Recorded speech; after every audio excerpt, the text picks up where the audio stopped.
You ever have one of those days? You get to the end of it, you feel completely wiped out, but when you look back, you can't figure out why. You didn't do that much work, right? So what's going on? That's what we're digging into here. Why does that mental exhaustion stick around, and how much of it is actually coming from the decisions you never quite make? This right here is the signal we're chasing. That feeling of being drained, it's not a symptom of having too much to do. It's the signature of cognitive weight. See, your to-do list isn't the real problem. It's the invisible to-decide list that's creating all the drag. And our job today is to decode that signal. So here's how we're going to break this down. First, we'll look at the pattern, these repeating loops.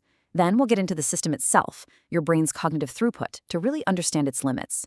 After that, we'll tally up the cost of leaving all these loops open and explore the strategic edge that high performers use, which is called structural closure. And finally, we'll wrap up with a few questions to help you finalize and focus. All right, section 1, repeating loops. That feeling of being drained by indecision. Look, it isn't some personal flaw. It's a universal pattern. It's a bug in the system that shows up under pressure, where just delaying a choice becomes a serious risk all on its own. And you see this everywhere. Think about an ER doctor deciding who to treat first, a founder staring at the ceiling, wondering if they should pivot the entire company, an air traffic controller with dozens of lives in their hands, or even an executive just frozen, staring at a single critical email. The fields are totally different, but the cognitive physics at play, they're identical. This pattern is universal. So that brings us to section 2, cognitive throughput. Let's move from just seeing the pattern to understanding the system that's running it. To really get why this is so draining, we have to look at the brain's limits, not as a psychological concept, but as a hard and fast rule of finite processing power. And this right here is the key constraint, finite evaluation bandwidth. Making a decision isn't just some abstract thing you do. It's a metabolic process. It burns real resources like glucose. And every single unresolved choice you're carrying around is an open process, a program that's running in the background, occupying a precious slot in this limited bandwidth. It's basically a background app just silently draining your battery. Which leads us to this core trade-off we're all constantly making, whether we know it or not. On one hand, you try to maximize your optionality. You keep your options open because it feels like freedom, right? But from a cognitive physics perspective, you're paying a heavy tax for that. You're increasing your evaluation load. On the other hand, you can reduce your options. Just make a choice. And when you do that, you lower the strain and you preserve your mental bandwidth for what actually matters. This is the actual mechanism at play. It's called an open cognitive loop. Your brain literally categorizes an unmade decision as an unfinished task, and our brains are hardwired to want to finish tasks. So what does it do?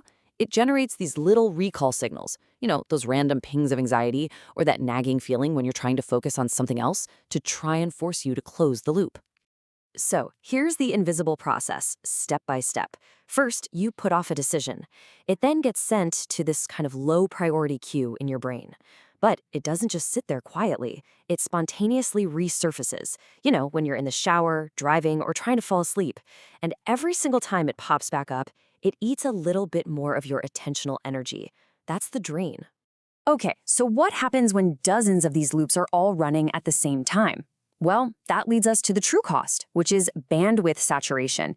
The whole system just gets overloaded. And this is exactly why burnout so rarely feels sudden. It's not a single event. It's the slow accumulation of misinterpreting these internal signals. We keep telling ourselves we're exhausted from overwork, but really, we're exhausted from all this cognitive branching, this tangled mess of choices we haven't made. And those are two very, very different forces. This chart really shows you the cost in plain sight. Every day, you start with a finite amount of cognitive bandwidth. You try to use it for focused work, for life admin, but look at that third bar. That's the silent killer, unresolved decisions. It's the cognitive equivalent of a memory leak in a computer, a background process that just keeps eating up resources until there's nothing left for the stuff you actually want to do. So, what's the alternative? How do you fight back? This is where we find the strategic edge, and it's not some productivity hack. It's a completely different mental model for managing your cognitive load. It's called structural closure. The huge insight here is that the main benefit of making a decision isn't that you feel better about it. It's structural. When you finalize a choice, you trigger what's called a computational release. You collapse a dozen branching possibilities down to a single path.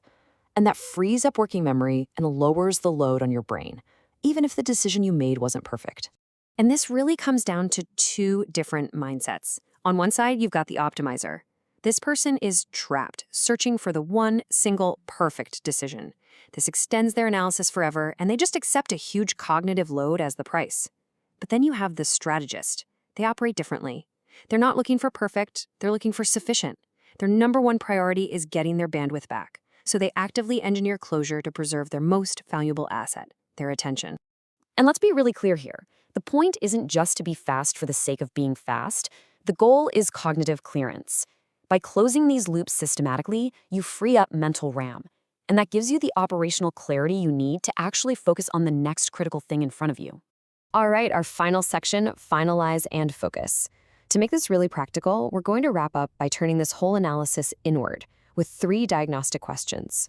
Now, these aren't meant to be comforting. They're designed to be, well, quietly confronting.